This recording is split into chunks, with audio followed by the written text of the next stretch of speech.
Now for question 5 of the most unhinged mid-year Fairy Cat tag you will see on BookTube, where I dedicate a single video to every question on the tag. Question 5 is, what is the best sequel you've read so far in 2025? And I have read exactly 2 sequels. The best sequel I read this year was definitely At the Fount of Creation. This is the sequel and conclusion to, well, it's the sequel to In the Shadow of the Fall and the conclusion to the Guardian of the Gods novella duology. I do have a review video for At the Fount of Creation. This is about this acolyte who is not able to ascend to priesthood because she does not hear from the gods. And she is desperate at this point because she's been passed over for years and is being quite reckless in order to get the gods to talk to her. We also get this from a dual perspective, and we also see from our antagonist perspective. Our antagonist is a shapeshifter who can take on other people's bodies and show up anywhere, which definitely creates this tension. The acolyte we are following ends up leaving the school where she's trying to ascend to priesthood and really trying to find herself in the world and find like what she believes in as far as the gods go, and find herself spiritually. And I really found this like a very vivid story. I could like really feel like I was there with the characters, and I really enjoyed book 1, and book 2 is a satisfying conclusion. It really, like, the stakes are so much higher, but it really brought everything together, and I felt really satisfied at the end of this novella duology. So if you're looking for a short African-inspired fantasy duology, it's probably about the length of a single novel, so I definitely recommend. The other sequel that I read this year was All the Hidden Paths, which is the sequel to A Strange and Stubborn Endurance. Now, I have mentioned A Strange and Stubborn Endurance a couple times in this tag already, and I've talked very positively about it. I enjoy this book. As far as I am concerned, A Strange and Stubborn Endurance is a standalone because I did not care for the sequel.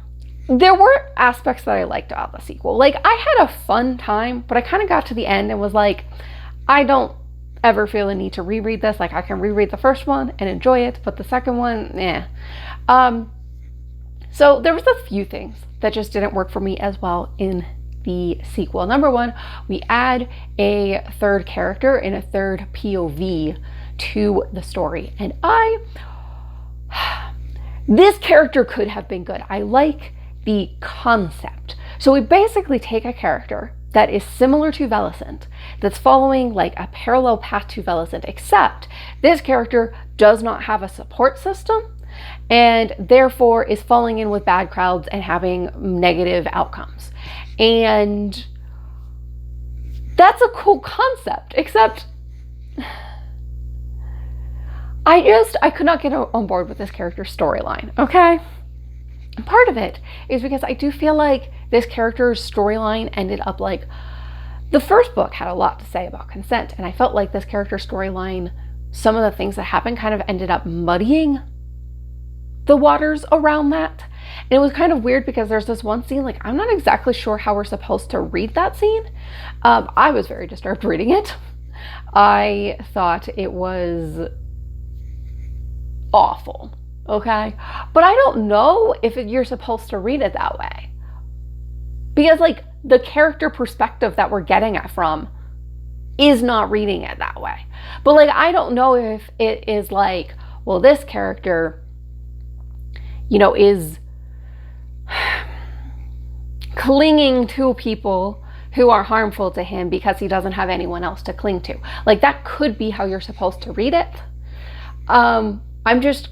I didn't feel like it ever like really addressed that in the story, and the character was like very positive in that scene while I was going, oh my gosh, what's going on? Second thing was, I kind of didn't care for Velicent as much in this book. Velicent, or maybe it's just like the whole plot. was just less interesting to me in this book than book one. And Velicent also had questions around like gender roles and kind of exploring that, but then it didn't really go anywhere and they didn't really do anything significant with it. It was just like, oh, has some questions about his role in society, and that was it. And I don't know, I was less interested in this one. So yeah, while I've gone back and reread the first book, I pretend it's a standalone and I kind of just ignore the sequel. I'm not sad that I read the sequel, and I did enjoy this, like, parts of it. There would be times where I'm like, oh yeah, I'm kind of enjoying this, and then something would happen that I'd be like, I don't, it's kind of hurting my enjoyment of it. So it was still good. Like, I'm glad, I guess I get to know where the characters ended up beyond the first book, but then I really am okay just revisiting the first book and not the second one. So those are the two sequels that I read this year. One was great, one was not so great. How has your continuing series sequels been this year? Chat with me in the comments. I would love for you to follow along and do this tag as I'm doing it, and I hope to see you in another video. Happy reading!